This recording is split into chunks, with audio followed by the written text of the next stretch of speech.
नमस्कार, मैं हूं प्रोफेसर राजेंद्र प्रसाद पांडे। आज की चर्चा का विषय है अनुवाद के मुद्दे। अनुवाद के मुद्दे इस विषय पर हम दो भागों में चर्चा करेंगे। आज कुछ मुद्दों की चर्चा करेंगे और इसके बाद कुछ अन्य मुद्दों की चर्चा दूसरे कार्यक्रम में करेंगे। चर्चा का विषय है अनुवाद अध्ययन के एक पाठ्यक्रम अनुवाद सिद्धांत एवं परंपरा MATS 1 से जुड़ा हुआ। तो हम चर्चा शुरू करते हैं। For today's topic of discussion, we have chosen to discuss on issues in translation. आज हम जिस विषय पर चर्चा करेंगे वो है अनुवाद के मुद्दे, उसका पहला भाग। उसके कुछ मुद्दों की चर्चा आज करेंगे और कुछ अगले भाग में। तो जिन मुद्दों की चर्चा आज करेंगे वे मुद्दे हैं निष्ठा का प्रश्न, इशू ऑफ फाइडेलिटी। ट्रांसलेशन में फाइडेलिटी क्या होती है, वो क्या भूमिका निभाती है, इस पर हम चर्चा करेंगे। ये एक बहुत बड़ा मुद्दा है अनुवाद का। उसके संदर्भ में तरह तरह की बातें की गई हैं। किसके प्रति निष्ठा, ये फाइडेलिटी या फेथफुलनेस किस रूप में आता है, वफादारी का प्रश्न कैसा है, किसके प्रति वफादारी, क्या वफादारी की अभी भी जरूरत बची है। दूसरा महत्वपूर्ण बिंदु होगा समतुल्यता। Second most important issue is issue pertaining to equivalence, समतुल्यता का प्रश्न।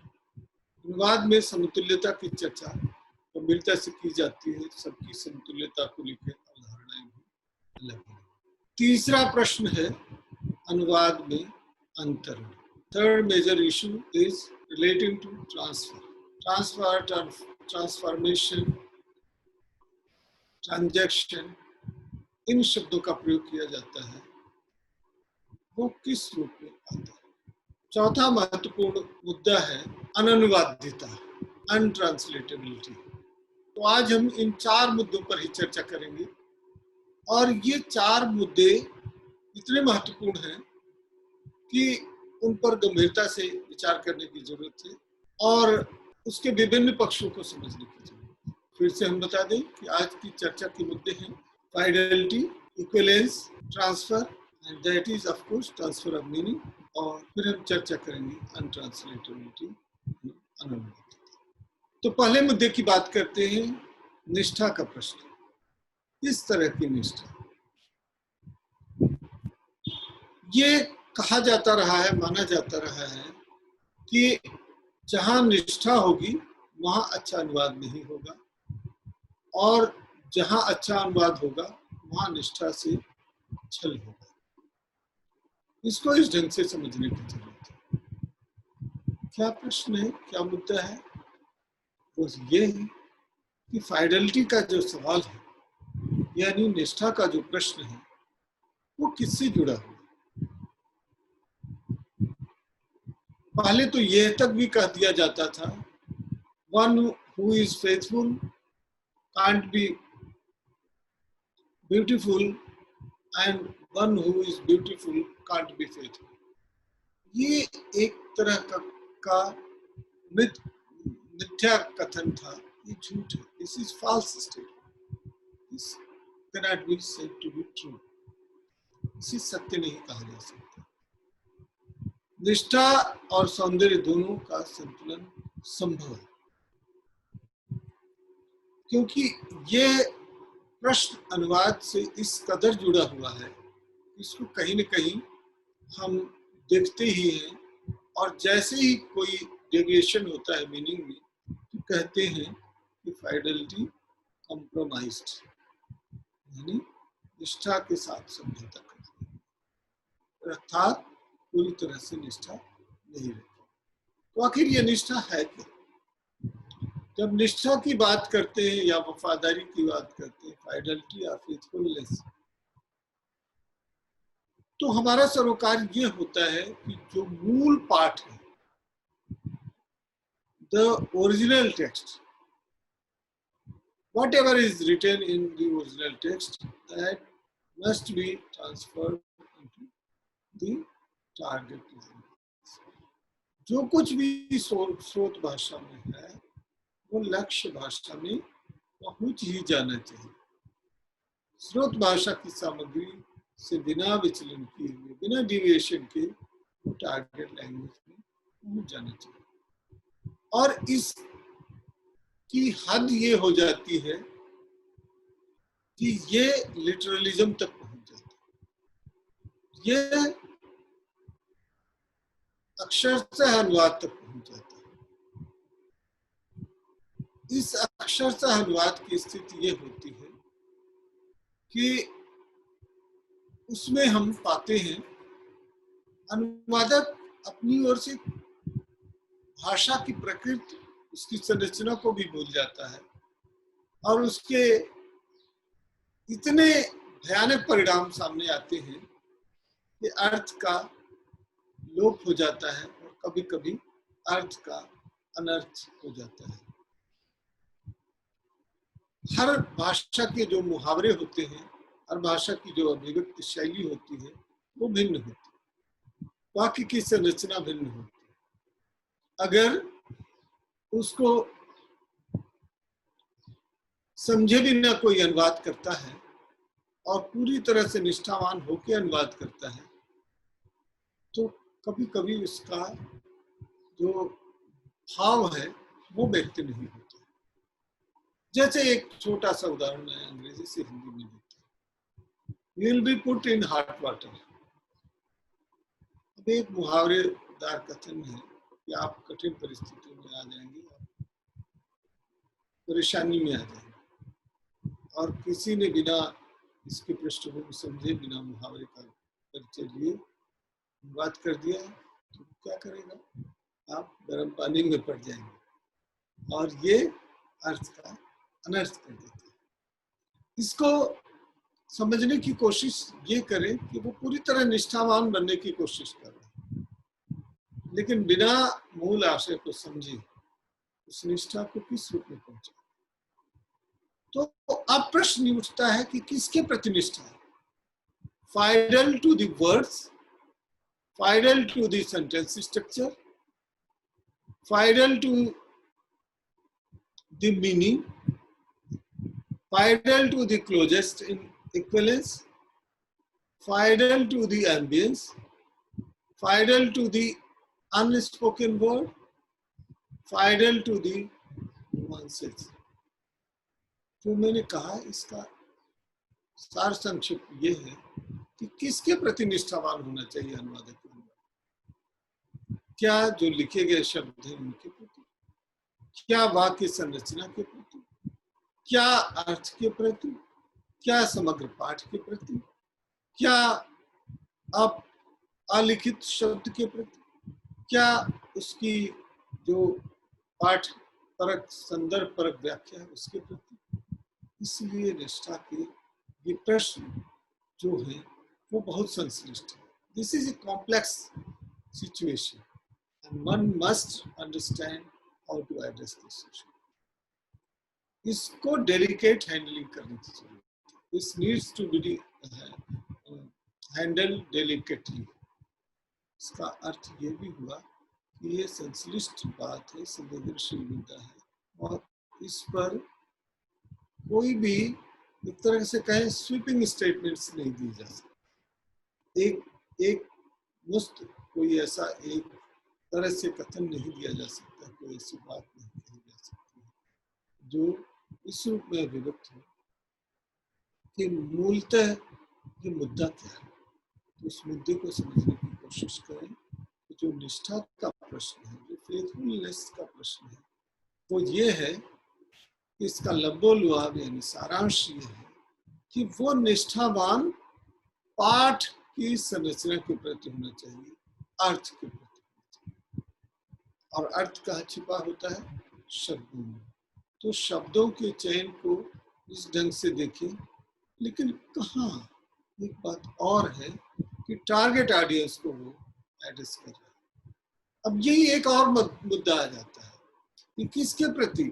जैसे कभी कभी होता यह है कि किसी पाठ को समझे बिना, उसकी प्रकृति को समझे बिना जब हम अनुवाद कर देते हैं और जितनी लिबर्टी लेना चाहते हैं उससे ज्यादा अगर ले लेते हैं तो फिर हम क्या करते हैं, तो एक तरह से छल छद्म करते हैं। ए.के. रामानुजन जो अनुवादविद और साहित्यकार हैं भारत के, उन्होंने कहा कि एक तरह से हम शपथ लेते हैं, प्लेज करते हैं कि मूल के प्रति निष्ठा बनाए रखें। तो उनका ये भी कहना सही है कि जो प्लेजिंग है यानी प्रतिज्ञा जरूर होनी चाहिए, शपथ जरूर होनी चाहिए, लेकिन किसके प्रति? शब्दों के प्रति नहीं, उसके भाव के प्रति। भाव परिवर्तन ना कर सके। जब कोई अनुवाद करे तो मूलतः उसके शब्द के प्रति। अब एक दूसरा उदाहरण मैं देता हूँ। सुजीत मुखर्जी स्वयं रविन्द्रनाथ टैगोर के अनुवादों से संतुष्ट नहीं दिखते। कहते रविन्द्रनाथ टैगोर ने जो गीतांजलि लिखी है बांग्ला में और उन्होंने ही जो अनुवाद किया है अंग्रेजी में, तो उन्होंने जो फाइडेलिटी है वो नहीं निभाई। इतनी लिबर्टी ले ली, इतनी छूट प्राप्त कर ली है, उसके प्रति वो निष्ठावान है। और इसे क्या कहते हैं? पर ट्रांसलेशन एज परजरी। वो कहते हैं जैसे कोई झूठा शपथ, झूठी गवाही दे देता है अदालत में, तो अनुवाद एक तरह की परजरी बन जाता है। हालांकि वो दूसरे बिंदुओं पर भी बात करते हैं। वो कहते हैं कि translation as patriotism, translation as recovery, translation as discovery, इन बिंदुओं की चर्चा हम अगले सत्र में अगले दिन करेंगे।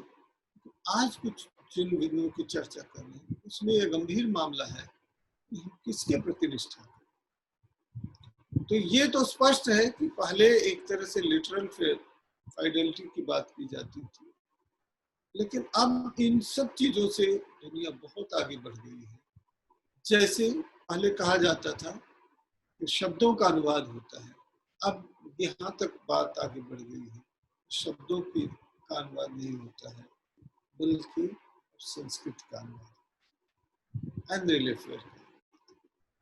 तो इस महत्वपूर्ण बिंदु की चर्चा को हम यही विराम देके अगले बिंदु की ओर बढ़ते हैं, क्योंकि हमें अन्य बिंदुओं को भी इसमें शामिल करना। दूसरा महत्वपूर्ण बिंदु है समतुल्यता का। समतुल्यता का मतलब क्या है? इक्विवेलेंस। किसके इक्विवेलेंस की बात है? ये इक्विवेलेंस है, ये समतुल्यता है अर्थपरक समतुल्यता। जैसे मैं बताऊं शब्दों का चयन और नियोजन कैसे किया जाए, तो हम क्या करते हैं सोर्स लैंग्वेज से टारगेट लैंग्वेज में लाने के लिए हम क्या करते हैं, हम एक इक्विवेलेंट टर्म खोजने की कोशिश करते हैं। वो इक्विवेलेंट टर्म क्या होगा? वो होगा उस भाषा में, जैसे मान लीजिए कि मैं एक उदाहरण देकर के बताता हूँ आप लोगों की जानकारी के लिए। यूजिन नायडा मूलतः भाषा वैज्ञानिक दृष्टि से अनुवाद करने वाले विचारक माने जाते हैं और उनकी जो सारी स्थापनाएं होती हैं वो इस बात पर निर्भर करती हैं कि सारा लिंग्विस्टिक पर्सपेक्टिव ये ट्रांसलेशन है। यानी कुल मिलाकर ये translation is a linguistic exercise. भाषा वैज्ञानिक नजरिए से अनुवाद को देखते हैं, भाषा की प्रक्रिया, भाषा की संरचना के साथ अनुवाद को समझाने की कोशिश करते हैं। वो ये बताते हैं कि कैसे भाषा वैज्ञानिक पद्धति से अनुवाद करने से ज्यादा साइंटिफिकली, ज्यादा वैज्ञानिक तरीके से, सुव्यवस्थित तरीके से अनुवाद किया जा सकता है। पर वो स्वयं एक शब्द बताते हैं, ध्यान देने की जरूरत है। कहते हैं कि एक शब्द है स्पिरिट। अब स्पिरिट के 30-35 अर्थ तो यूजीन नायडा बता देते हैं। यानी एक शब्द के कितने, spirit means soul, spirit means idea, spirit means sense, spirit means host and so many more, ऐसे अनेक अर्थ परक शब्द होते हैं। अब जब अनुवादक इस सारे तत्वों से नहीं परिचित होगा, इन सभी विषयों से नहीं परिचित होगा, वो ठीक तरह से न्याय नहीं कर पाएगा। उसकी समस्या होगी कि वो किन शब्दों का चुनाव। मान लीजिए कि एक भाषा में कोई शब्द है और उसका दूसरी भाषा में बिल्कुल विपरीतार्थक अर्थ होता है। मैं भारतीय संदर्भ से ही बात करूं, कुछ शब्द ऐसे हैं जो किसी भाषा में सामान्यतः प्रचलित शब्द हैं और किसी भाषा में बिल्कुल अनुपयुक्त और असभ्य शब्द स्लैंग के रूप में समझे जाते हैं। तो इसको भी समझने की जो परिस्थिति जन्य शब्द है उसमें भी अर्थ के अनर्थ होने की संभावना बढ़ जाती है।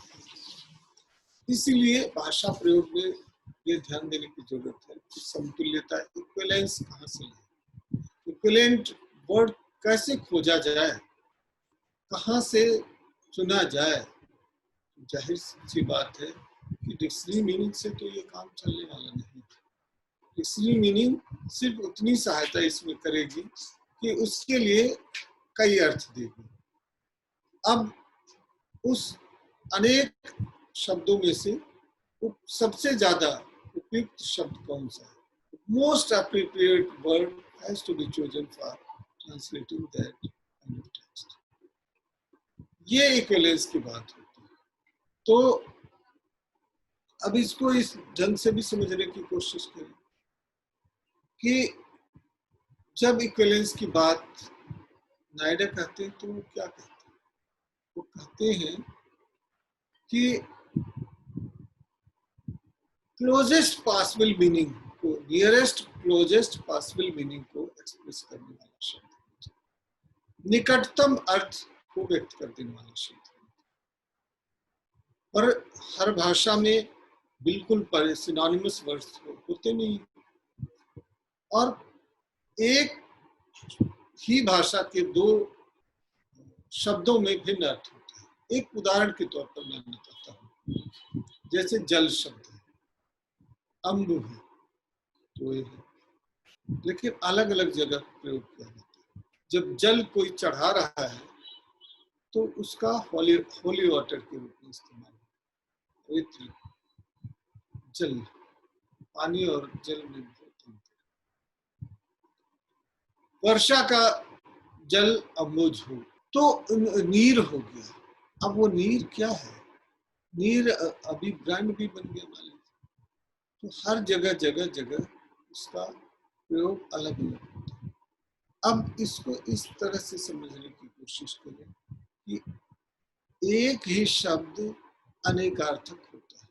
जब आप अनुवाद करते हैं तो इस शब्द का चुनाव करें, निकटतम समानार्थक शब्दों का चुनाव करें। इसको कई उदाहरणों से समझा जा सकता है। जैसे अगर कोई ये कहता है कि I have been bestowed upon, तो इसका अर्थ है उस पर अनुकंपा की गई, कृपा की गई, या मुझे अनुग्रहित किया गया, उस पर एहसान जताया गया। लेकिन उपयुक्त शब्द कौन है, उसको चुनने की आवश्यकता है। और जब आप उपयुक्त शब्द चुनते हैं उस भाषा की प्रकृति के अनुसार, तो वो सही अनुवाद होगा। जैसे इसी को देखें कि किसी को सम्मान प्रदान किया गया, लेकिन अगर उर्दू में कहना हो तो कहेंगे नवाजा गया। नवाजा गया तो एक तरह से एहसान दिलाया गया, लेकिन भाई प्रचलित शब्द। इसलिए जब हम शब्दों का चुनाव करें तो इस पर सावधानी पूर्वक ध्यान देने की जरूरत है कि कौन सा शब्द उपयुक्त है, कहाँ उसको रखना चाहिए, किस परिस्थिति में उसे रखना चाहिए, क्या कॉन्टेक्चुअल मीनिंग है इसकी, पाठ पर अर्थ उसका क्या है, बातों को समझे बिना हम सही ढंग से शब्द के साथ न्याय नहीं कर पाएंगे। जब शब्द के साथ न्याय नहीं करेंगे तो पूरा अर्थ बिखर जाएगा। देखिए, मैं बताने की कोशिश करता हूँ कि जैसे कविता में हर शब्द काव्य को रूप रंग आकार नहीं देता है, वैसे अनुवाद में भी हर शब्द अनुवाद को श्रेष्ठ या सफल नहीं बनाता। कुछ उपयुक्त शब्दों को चुन करके और उसके अनुसार उसकी व्याख्या की जाती है। अब हम तीसरे प्रमुख मुद्दे की ओर आते हैं और वो मुद्दा है अंतरण, ट्रांसफर। What is transfer?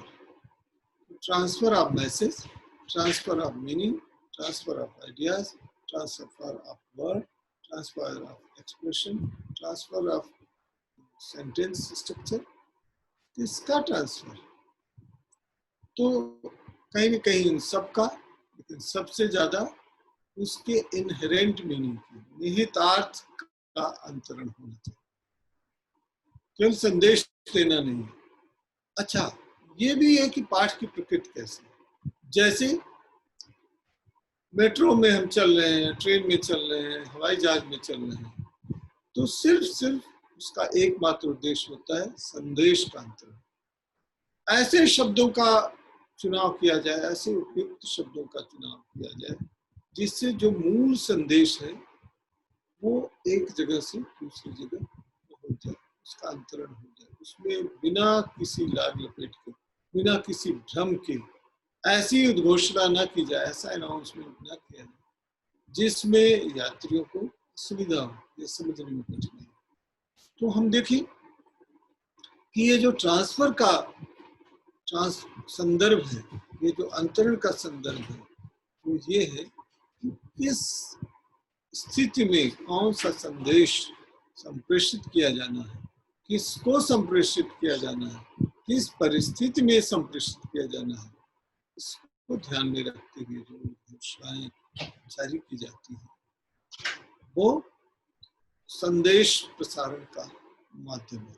इसी तरह न्यूज में, समाचार पत्रों में, समाचार पत्रिकाओं में और रेडियो पर या टेलीविजन चैनल्स पर जो संप्रेषण होता है वो क्या करता है? वो संप्रेषण केवल सूचना का प्रसारण करता है। चौथे मुद्दे पर भी हम संक्षेप में चर्चा करें, आवश्यकता होगी तो इसको अन्य विषय के साथ अगली चर्चा में भी जोड़ेंगे। वो है अनुवाद्यता का, क्वेश्चन ऑफ अनट्रांसलेटेबिलिटी। अनट्रांसलेटेबिलिटी का मुद्दा भी बहुत गंभीर है। इसके तीन पक्ष हैं, यानी कुछ ऐसा है जिसका अनुवाद नहीं हो सकता। तो क्या कोई ऐसी चीज है जो अनट्रांसलेटेबल है? तो इस पर भी दो पक्ष हैं। There is nothing which can be said as untranslatable. ऐसा कुछ नहीं है जिसे हम कहें कि ये अनुवाद है, इसका अनुवाद नहीं हो सकता। तब हम क्या कहते हैं कि ट्रांसलेशन जो है वो केवल और केवल अनुवादक की प्रतिभा पर निर्भर करती है। एक पक्ष यह है, it is not the problem of translation, the very motion of translation, but it is problem relating to the person who deals with. ये उसकी समस्या है जो अनुवाद कार्य करता है। क्या समस्या है? वो either one doesn't know the domain knowledge, यानी या तो उसको ये नहीं पता है कि विषय क्या है, or he is not competent enough to express his or her views in the language one wants to deliver. जिस भाषा में वो अपनी बात करना चाहता है उस भाषा में वो अपनी मूल भावना को और जो लिखित पाठ है उसके संदर्भों को सही ढंग से अभिव्यक्त ही नहीं कर पाना चाहिए। तो एक प्रश्न ये है कि अनुवादक की समस्या है। दूसरा प्रश्न है कि नहीं, there might be some problems which are raised because of the lack of communication, संप्रेषणीयता का अभाव उसमें है। उदाहरण के लिए कुछ शब्द हैं जैसे सिंदूर है, जैसे खड़ाऊ है, जैसे ये मान लीजिए कि कोई अब तो विभक्त होने लगे, लेकिन कन्फेशन है, क्रिश्चियनिटी का शब्द है। तो इन संदर्भों से हम देखें तो क्या करेंगे, कोई भी ऐसा शब्द नहीं है इक्विवेलेंट जो दूसरी भाषा में ठीक ठीक वही अर्थ व्यक्त कर सके। गांधी जी का एक पाठ में पढ़ रहा था, जब मैं गांधी कहता हूं तो मेरा आशय महात्मा गांधी। वो एक जगह लिख रहे थे कि मैंने वुडन सैंडल पहना था। गांधी जी ने उस खड़ाऊ के लिए वुडन सैंडल शब्द का इस्तेमाल। क्या करें, समस्या तो है, उनको दूसरी भाषा में बात रखनी है, कोई ना कोई शब्द तो चुनना होगा। तो अब ये चुनाव किया वुडन सैंडल, लेकिन वुडन सैंडल कहने से और खड़ाऊ कहने से अर्थ में भाव उत्पन्न होता है, वो बिल्कुल भिन्न है। इसी तरह से सिंदूर, इसके साथ जो कल्चरल पर्सपेक्टिव है वो इतना जुड़ा हुआ है कि उसको समझे बिना हम दूसरी भाषा में ऐसा कोई शब्द प्रयोग नहीं ला सकते। तब क्या करते हैं, एक और स्ट्रेटजीज की जब हम चर्चा करेंगे तो कहते हैं इसको हम रिटेंशन में ले आते हैं, यानी दैट मस्ट बी रिटेन, उसको यथावत रख दिया जाए। सिंदूर की जगह सिंदूर लिखिए, फिर उसकी पैराफ्रेजिंग कीजिए यानी उसकी व्याख्या कीजिए। इसी तरह धर्म है, हमारे संस्कार है, परिक्रमा है, इस तरह के जो शब्द हैं वो untranslatable, because they do have much more cultural and religious connotations। उस संदर्भ को समझे बिना सही ढंग से उसका अनुवाद कर ही नहीं सकते। तो हम क्या करें, हमें उसके लिए अलग अलग पद्धतियां अपनानी है। या तो एक पद्धति है कि कोई काम चलाओ अनुवाद कर दे जिससे कुछ तो समझ में आए, दूसरा यह है कि उसको रिटेन कर लें, और तीसरा यह है कि उसकी रिटेंशन के साथ साथ व्याख्या। इन प्रतीकों के माध्यम से, इन पद्धतियों के माध्यम से हम अननुवादिता की समस्या को सीमित कर सकते हैं, समाप्त नहीं कर सकते। तो हमें ये ध्यान में रखना चाहिए, जब कुछ हम अनुवाद करते हैं तो पहले उस विषय का ज्ञान रखें, संदर्भ का ज्ञान रखें, उस पर अध्ययन करें। ये ऐसा नहीं है अनुवाद की एक डिक्शनरी हाथ में हो और दोनों भाषाओं में ज्ञान हो तो कोई भी अनुवाद कर सकता है। उदाहरण के लिए, मैं प्राणी विज्ञान नहीं जानता, मैं भौतिक विज्ञान नहीं जानता, और उसकी किसी भी एक पुस्तक या एक पाठ को भी मैं अनुवाद करने के लिए चुनूं तो शायद कुछ काम चलाओ अनुवाद हो जाए, वर्केबल ट्रांसलेशन हो जाए, थोड़ा सा कम्युनिकेशन भी हो जाए, लेकिन ठीक ठीक विषय के साथ न्याय नहीं करना। तब हमें क्या करना चाहिए, हमें सबसे पहले डोमेन नॉलेज यानी मूल विषय का ज्ञान रखना चाहिए, जिस विषय पर आधारित ये पाठ है। फिर क्या करना चाहिए, फिर हमें ध्यान रखना चाहिए कि कौन से ऐसे संदर्भगत अर्थ है, रेफरेंशियल वर्ड्स हैं, और उनका कैसे हम उपयोग करें ये देखें। फिर हम ये भी देखें कि ठीक ठीक हम उस संदर्भ को कैसे समझ रहे हैं, कैसे हम उपयोग में ले आए, और कैसे जो टारगेट ऑडियंस है, संबोध्य पाठक है, उस तक हम बात संप्रेषित कर सकते। तो आज हमने 4 प्रमुख बिंदुओं की चर्चा की। संभव हुआ तो कभी इस पर कुछ और भी विचार किया जाएगा, लेकिन आज के जो प्रमुख बिंदु रहे हैं वे हैं निष्ठा का प्रश्न, फाइडेलिटी, दूसरा समतुल्यता, इक्विवेलेंस, तीसरा ट्रांसफर, अंतरण, और चौथा अनुवाद।